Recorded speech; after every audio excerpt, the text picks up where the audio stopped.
Ethel, hindi po mawawala ang pagmamahal ng isang ina sa anak. Never mawawala yun.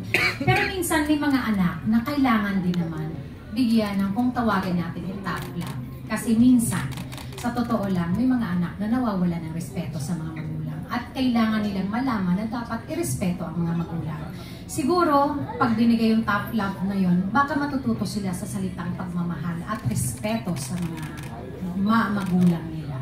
Pero kung ang question, mawawala ang pagmamahal, hindi po. Nandyan na yan. At never mawawala yun hanggang kamatayan ng isang ina. Hanggang sa kabilang buhay nga, titingnan pa rin ng mga magulang ang mga anak. I'm sure kung anong mga nangyayari sa mga anak niya. Kaya diba, Tita Ethel, ang mga magulang ako, sinasabi ko, bago ako mamatay, siguraduhin ko na ayos ang mga anak ko. Personal na buhay, trabaho, lahat, maayos sila, maligaya sila. Para pagdating ko sa langit, wala na akong gustong balikan dito, bumaba, at alam mo yon, is-save ang mga anak ko kasi alam ko okay na sila. Wala na akong gustong gawin sa langit, kundi humarap sa Diyos at idasal lahat ng mga anak ko. Good health, happiness, and masaya sila. Buong intact ang pamilya. Ganun po, Manay.